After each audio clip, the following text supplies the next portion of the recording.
I guess to describe where I come from in all of this, I'll just start right at the beginning. I grew up on the south coast of England, and really growing up, I never imagined that I would be somewhere like this, sitting on a panel, talking to all these smart people about climate change. I started playing golf when I was 2 years old, and for the first 10 or 15 years of my life, really, that was my trajectory. Prospects of a professional career in golf were what I was looking into. And it was only really at about the age of 15 that I made a dramatic change in direction. A number of things happened that we can talk about later if you like, and they really led me to realize that in a way that putting a ball in a hole with a stick never can, science unlocks an opportunity to make a permanent contribution, like however small, to mankind's progress. And the reason I start with this little story is not to brag, but to try to emphasize that I think that in many ways, despite us all taking very different roads to get here, to get to MIT, many, if not most of us, probably share in a common belief that, that science has the power and maybe the promise to make the world a better place, the betterment of humankind that MIT's mission statement codifies. And so it's with that mindset that I come here and end up on this panel, with the belief that MIT should divest its endowment from fossil fuels. Because it's hypocritical of an institution at the very forefront of climate science and renewable energy technology to at the same time be investing in the fossil fuel industry. This is an industry that is causing rather than curbing the climate crisis, an industry that last year spent $674 billion developing fossil fuel reserves that the scientific community has unanimously labeled unsafe to burn. That's because current fossil fuel reserves in the world are already 3 times greater than our carbon budget. That's the amount of carbon we can afford to burn to stay within the 2-degree global rising guardrail limit that almost every country on the planet has agreed to. This is an industry that last year spent $417 million lobbying and donating in Washington against legislation that could act against climate change. And this is an institution at the very heart of targeted and directed disinformation campaigns that sabotage our science, that confuse our public, and that slander our peers and our friends and our colleagues. This is an industry that undermines our very raison d'etre, the very promise of science that caused a 15-year-old kid with a funny English accent to put down a golf club and pick up a physics textbook because he thought that doing something real matters. Now, the problem is that politics and not technology is now the bottleneck in mitigating climate change, as sad as that is for an MIT audience to hear, I guess. But that's where divestment comes in.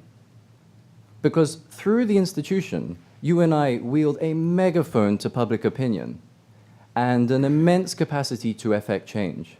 And we need to shout through that megaphone if we're ever going to inspire the electorate that will boldly demand real non-business-as-usual leadership, a shift in an energy revolution that will take our energy technologies, the things I work on day in, day out of the lab and into the real world. But it's not just like blind optimism here. I don't wake up with divestment tattooed on my forehead, you know. I worry about it every day, and I'll be the first to admit that addressing climate change is, you know, it's an understatement to say it's difficult. And Professor John Sterman, one of Dr. Jay's colleagues at Sloan, he often talks about the need for a meaningful climate change action movement to be on the scale, the audacity, and the strategy commensurate with the civil rights movement.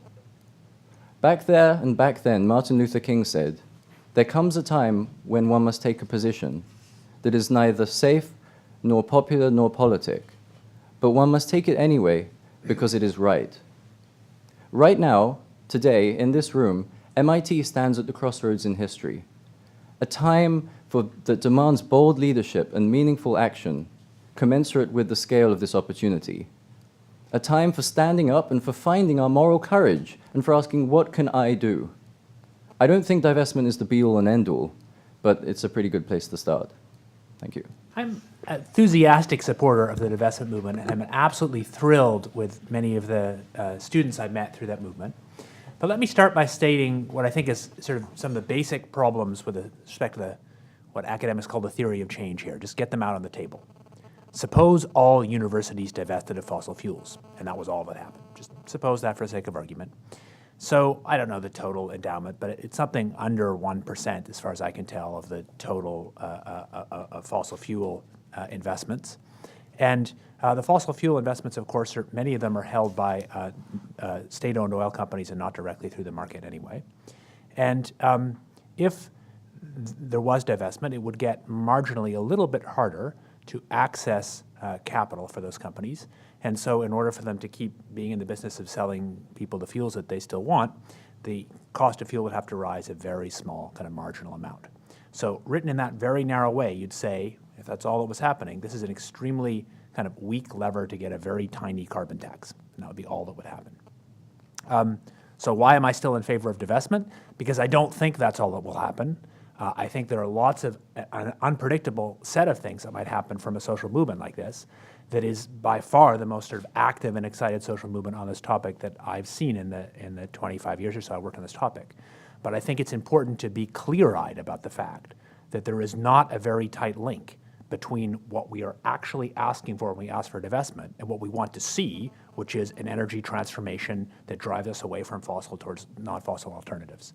And I think this movement is going to have to be very nimble to think hard about how to use the kind of political capital and traction that it gains to achieve the ultimate gain, and which are certainly not divestment per se. So I want to say a little bit about some of the kind of arguments and counter-arguments, and I'll go to more of them in questions.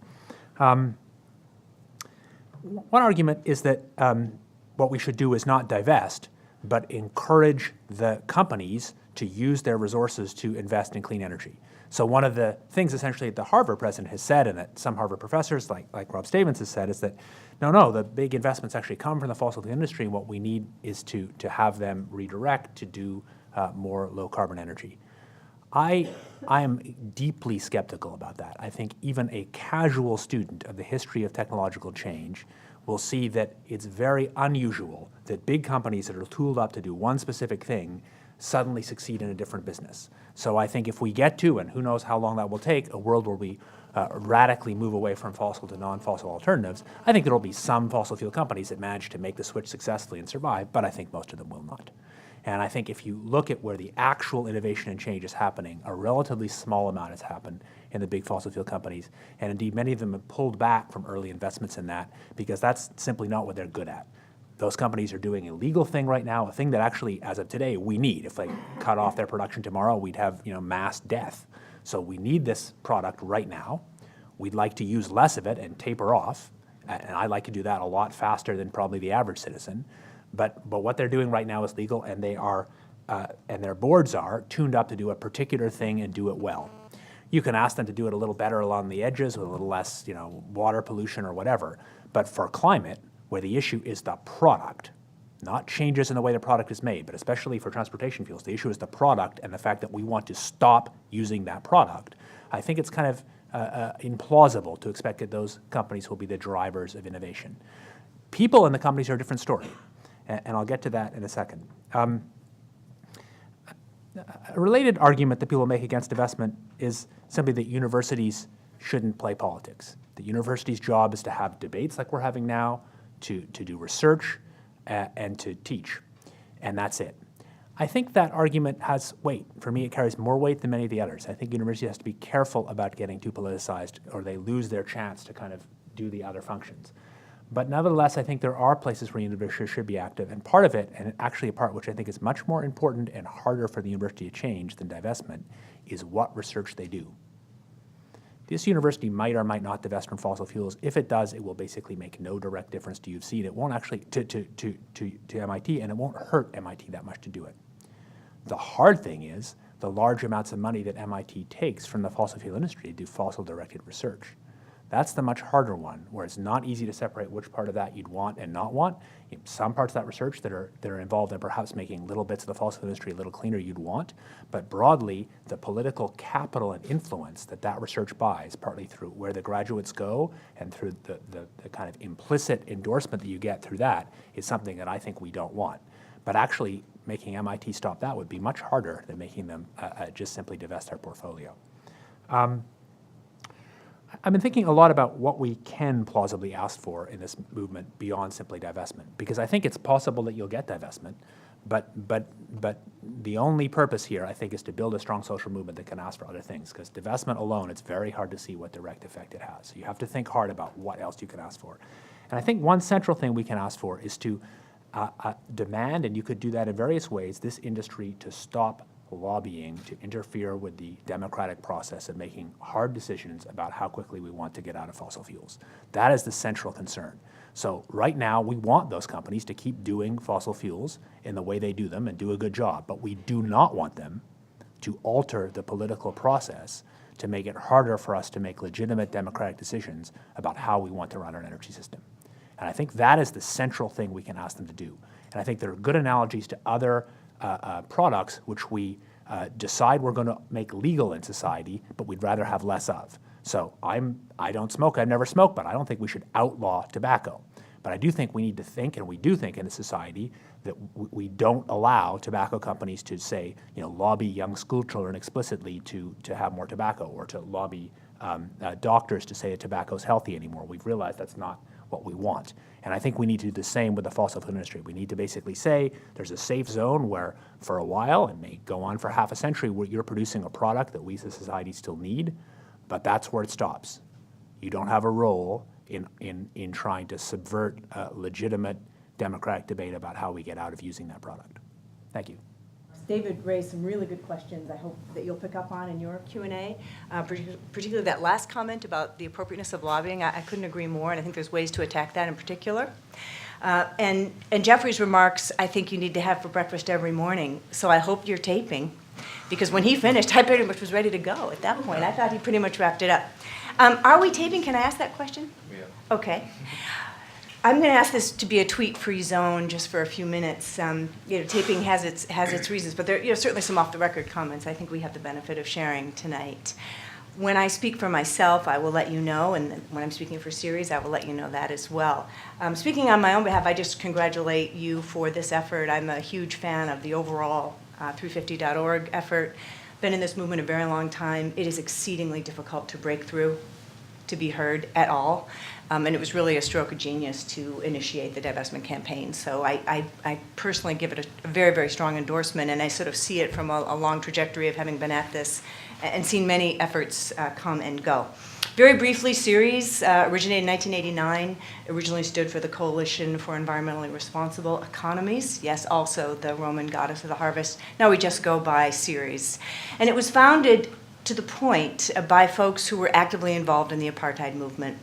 So first and foremost, one of my recommendations is to take a very good look at what worked and didn't work in that movement. And I can't recommend enough Bob Massey, who was one of the presidents of Ceres for many, many years. He lives right in Somerville. He's a great local resource.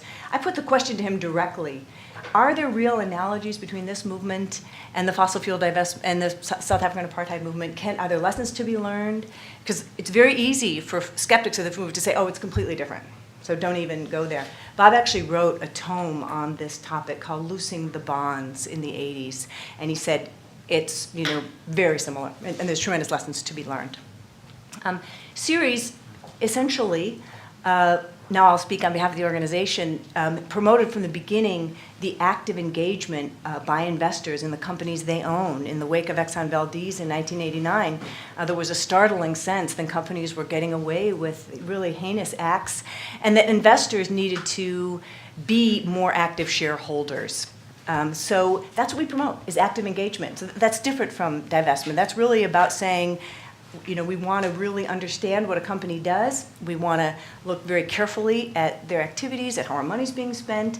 And there's a huge body of work I'm sure you're familiar with about active shareholder engagement versus how a lot of money is invested, which is passively. And there's a blog, right, active versus passive investment. So we have an investor network on climate risk that has over 100 investors with over 10 trillion assets under management. We're a nonprofit. We don't own any of those, but we do mobilize and direct those investor activities. So we're intensely interested in this question and in this movement, and our investors have brought resolutions around to the fossil fuel companies that they own. Most of those are through index funds, with a variety of results on a variety of issues, from AIDS to various sustainable apparel questions to palm oil, and yes, around climate change.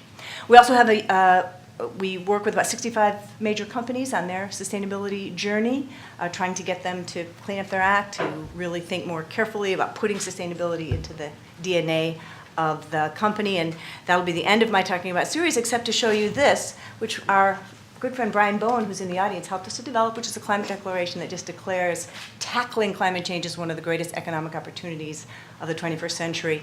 A bunch of companies are signing. It's a gateway drug to get them involved in active policy engagement on the energy and climate front. David's comments, one thing leapt out at me as he was speaking. Divestment isn't the be-all and end-all. This has to be obviously a multi-pronged approach, multiple approaches by multiple players, and some of those players are working on the policy front at the state and the federal level. So I still think there is a place for that. And as a galvanizing, I think a way to think about divestment is really as a movement builder, as growing the tent, which is partly what this was. It's a fair question to ask, well, what will happen if we all divest? That question is not, the way David posed it, I think was really constructive. It's sometimes posed as a trap. Well, what will happen? Who cares? The Chinese will just own all the fossil fuel companies. And I would really not fall into that trap, because many, many things will happen if, in fact, a major university like MIT made this decision to divest. So there's so many on-ramps to this conversation. I'll just throw that one out. I love the way Becky designed the panel, because none of us are going to talk very long. We're going to actually hear from you. I'll just say that because we work so closely with investors, Ceres has come up with has taken a very, very hard look at what many of those investors face as they try to think about the possibility of divesting. And I'm sure you've thought this through a bit. For major pension funds that have a fiduciary duty to their pension holders, who are nurses and teachers and police officers, they really have a fiduciary duty to get a 7.2% return on their investment. And so traditionally, they have been fond of investing in fossil fuel companies that have a guaranteed return. Some of them have come to us and said, help me here. What can I do? This is my responsibility. I've got retirees to think about, and yet we want to do this in a responsible way. So even Bill McKibben would suggest this isn't going to happen overnight. There are many, many steps. And one of the first steps kind of reminds you of what you do if you're writing a relationship, right? We've all been in relationships, and I'm sure none of you would do it in a text. If you found you were with someone and it wasn't going well, there might be a first step where you say, I'm not sure this is working for me anymore. You might say, I'm not sure I can trust you. Some of your actions, some of your words aren't lining up. Can we go have coffee and talk about that? What we're suggesting for our investors is a little bit like confronting the fossil fuel companies and saying, your value has shifted, and this is, of course, where I'm going with this, the carbon asset risk, the fact that there's unburnable carbon in the ground as identified by HSBC in their recent report. Companies' value is in part based on assets that are in the ground that, of course, can never be burned if we are to really meet our international climate goals of keeping within that 2-degree margin. As prices shift, and with renewables coming on, many of them are already starting to be stranded. So a fair question is actually help us understand what is your actual value now. And by pressing that question, it causes some examination and an audit. Now, again, David raises a really good question about, well, are we asking all these folks to become renewable energy companies? It's a fair question to ask. What are we asking of them? That's a fair question. One thing we're saying is die. Not the people, but the companies. The companies. One question is to say, be honest about your true valuation and to hold up a mirror. I'm your investor, and you're telling me, and that can be a constructive conversation that might ultimately end in a breakup. But it's still a useful analysis and one that we're encouraging, along with encouraging investment in the right things, investment in renewables. We need a lot of investment in renewable energy. And also a movement away from passive investing, a move toward active shareholder engagement, a move on the demand side to really push the companies you own even if it's, say, a retail brand like a Starbucks or a Staples, or the top 50 wind purchasers, which are online now, tell them to buy more wind. Tell those companies in a positive way to really push that demand curve to increase our transition to a clean, renewable energy economy. Gabriel asked me to be on this panel in two capacities. One is as my role as a faculty member at the Sloan School, thinking about sustainability and business strategy and how that might inform this question of divestment. But also with my hat as an alum. I was a PhD student here at the Sloan School from 2005 to 2010, and was very involved in efforts around energy, environment, and sustainability as a kind of student advocate and activist. And fell on my face several times, made a few home runs, and Gabriel asked me to share some of those experiences and if there's any sort of insights or wisdom from that might inform this divestment campaign. My personal background, which I will not nearly be as eloquent about as Geoffrey was, and I am second and that I kind of was ready to just stand up, clap, and go home after your intro remarks. I was not. I grew up in Boulder, Colorado, with a sense of the environment is important. You can't grow up in Boulder without thinking that. But I was not a political person. In college, I was focused on learning cool things and having a good time. And it wasn't until I was a master's student at Harvard during the ramp up to the Iraq War that I really started to think about what my obligations and roles were as a citizen. And went to the art supply store in Central Square and asked them how to make a protest sign and what I should buy, and they sort of laughed at me. They're like, "You're not supposed to buy stuff. You're supposed to dumpster dive for it." So I had to learn some of the basics of how to march in opposition to the war, and that was an experience of not being particularly successful. Right, we still marched off to enter Iraq with all the consequences that we've experienced. When I came to Sloan a few years later as a PhD student, the thing that was really salient to me was that the MIT Energy Initiative was getting off the ground. And this was going to be MIT's major foray into energy, environment, and climate issues. And at the same time, our campus was expanding and building new buildings. And there wasn't a whole lot of talk about sustainable energy as a guiding principle for the Energy Initiative, and there wasn't a whole lot of talk about how the campus would reflect our commitment to a progressive energy future. We were sort of building new buildings that were going to consume a lot more energy, and there wasn't really much connection between this energy agenda and were we walking the talk on campus. So I put together this effort with a group of fellow graduate students to create a petition. The petition essentially asked the MIT Energy Initiative kind of Research Council to think about integrating sustainability as a basic guiding principle for the Energy Initiative and to take the campus sustainability seriously. And we ended up having conversations with Kurt Kohler and Brander in the same way that you guys are, but we didn't build nearly the scale of conversation and movement that you guys have done. And I really join in sort of commending your success just from a tactical and strategic standpoint in being able to get more than 2,000 signatures and 25% of the freshman class. I mean, I think part of that is a generational difference that we're seeing younger people being more active and involved in these topics. And part of it's just skill, and part of it's having a very clear, defined ask. You want MIT to divest, and the more focused and clear your asks are, the easier it is to engage people, have the conversation, make it clear what you're asking for. At the same time, our efforts really fell on not deaf ears, but ears that were willing to listen to us and then sort of let it slide.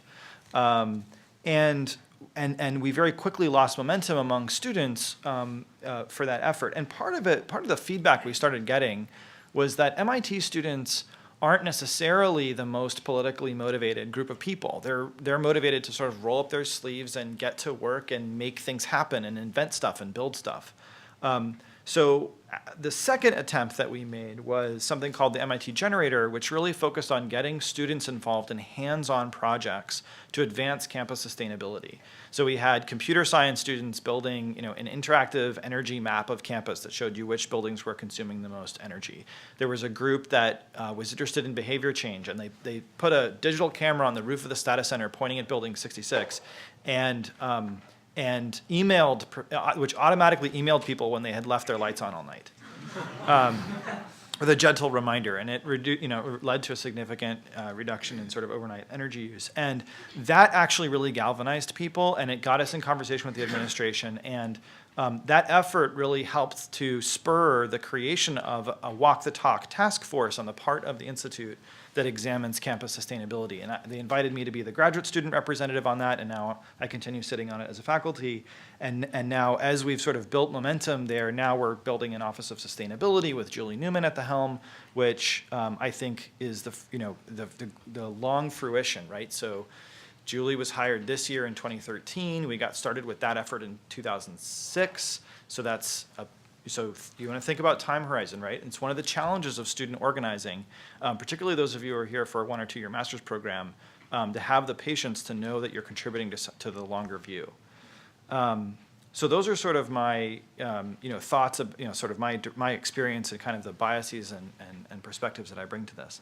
Now, with respect to divestment, so how do I react when someone comes into my office saying, will you be one of our first faculty signatories on a divestment petition? And I heard Geoffrey out, and I was very impressed with his British accent and sophistication, and I told him no, because yeah, but I told him no, and the reason was that I was very much the arguments actually that David made, which is I didn't think that divesting a small amount of money from fossil fuel companies was going to have any serious impact on their behavior, on their investments, on climate change, for exactly the reasons that both of you guys have articulated. Many of this is state-owned. I was consulting for BP when they had their alternative energy business growing, and I watched them divest from it the second they ran into operational trouble. I don't have very much faith in the large companies investing in renewable energies that are going to be fundamentally disruptive of their business. But then I started actually stepping back and saying, well, that's, I was very impressed by the thoughtfulness of folks who were involved in this and the data that they had marshaled. So I took a closer look and started reading about the South Africa divestment movement, and saw that really the importance of a divestment campaign is to create a political symbol. And to delegitimize the target of the divestment. So it wasn't that South Africa was going to miss the investments of these universities. It was that on the global stage, South Africa started being seen as a bad guy. And when you're seen as a bad guy, that starts to have these kind of catalytic, cascading effects of other people wanting to not do business with them, and it starts to affect people in their identity. Are we a good people? Are we a not a good people? And it emboldens, I think in this case, I think the theory of change is that divestment campaign could embolden regulators to say, look, these super carbon intensive forms of fossil fuel extraction, and by the way, I also don't think that a universal divestment of all fossil fuels is wise. There's plenty of good argument that natural gas might be a useful bridge fuel for a while. There's plenty of argument that we're going to need to taper this off gradually, but there is a small proportion of fossil fuel production which is the most carbon intensive in the tar sands of Alberta and in coal production more broadly that probably is worth targeting and emboldening regulators to somehow step in with either a price on carbon or a direct ban on further coal-fired power plants or whatever it is, and we're seeing some of that happen. So once I started to see that, okay, maybe there is a logical theory of change here, that warmed me up a little bit to this idea of the divestment campaign. And then I really started reflecting on one sort of pillar of the arguments that have been made for divestment. There's a link on the Fossil Free site to the Harvard campaign where they use this acronym of SIMPLE, which is science, integrity, morality, politics, leadership, and economics. Each of those is a different argument for divestment. And I find personally the most compelling one to be the integrity one, which is the simple moral argument that if the Institute is taking a stand for progressive solutions to climate change, to also have our money going to work providing capital to carbon-intensive businesses it's somehow out of sync. It's somehow out of step. And I think that's part of a lot of what I hear motivating Geoffrey, and that really persuaded me as well. And I think that, but as I really start looking at that motivation, and so I did ultimately sign the petition, I think that it's important to recognize that that integrity argument, is one thing we're doing out of step with another thing that we're doing. It really is contingent on, does MIT actually have any systematic institutional commitment to fighting climate change? If we did, and we were invested in fossil fuel companies, then that would be a problem. But actually, MIT does not have any kind of systematic commitment to tackling climate change. MIT is not a coherent body of people. It's a bunch of different researchers and voices with very different stands on the issue, very different sources of funding for their research, very different targets of investment in the research, and we don't speak with a unitary voice, and we haven't chosen to. I would say that my biggest hope for this divestment campaign from an MIT standpoint is that it actually starts a conversation about whether, as an institute, we want to take some kind of a stand for solving climate change. And whether that happens, whether we enact that stand through divesting our endowment, frankly, I don't particularly care.